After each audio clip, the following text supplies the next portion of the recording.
Mr. Nichols, I'd like to start with Mexico.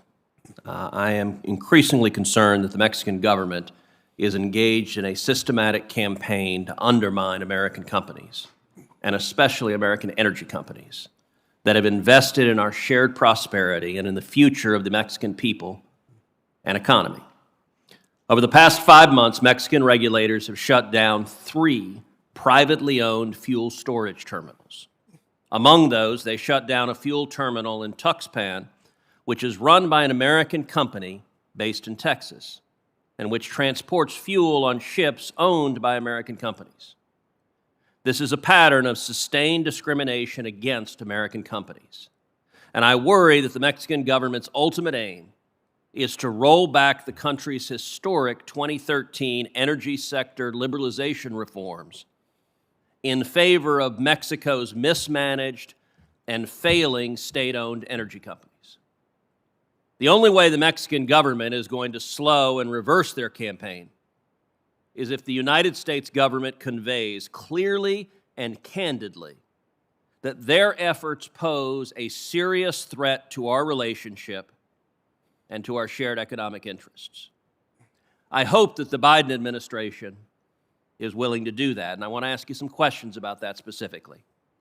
What leverage do you believe the United States government has, and what leverage should we use to secure a course correction in Mexico's behavior?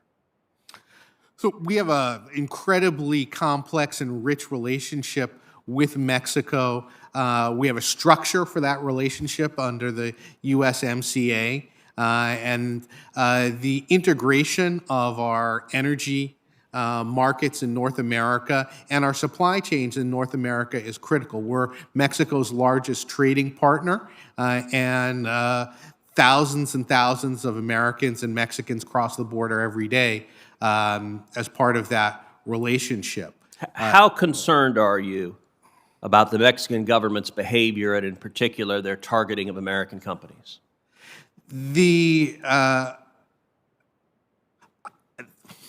I don't believe that the Mexican government is targeting American companies. I think the other point that you made about consolidating the energy sector in public hands rather than private hands is more the issue. So you believe they're targeting just all private energy companies, Mexican and American? Yes. Yeah. And is that a good thing for America? Is that a good thing for Mexico? I believe that we need to talk in a comprehensive way with our Mexican partners about the importance of energy security and how the private sector is vital to maintaining energy security. Let me try again, Mr. Nichols. In your judgment, would Mexico destroying the private energy sector in Mexico and nationalizing or throwing out American companies and moving everything to the corrupt and failing state-owned energy companies, would that be a good thing for Mexico, and would that be a good thing for America?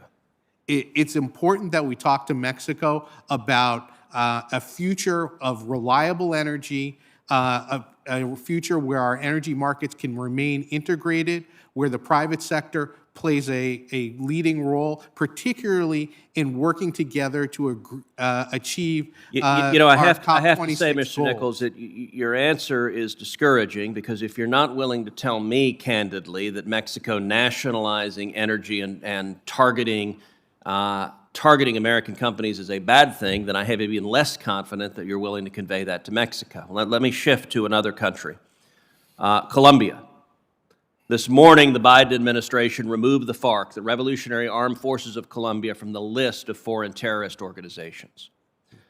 The FARC is an organization of Marxist-Leninist narco-terrorists. For decades, they have killed, they've kidnapped, they've extorted Colombians. They have murdered and seized American citizens. They continue to pose an acute threat to Colombian security and to American interest across the region.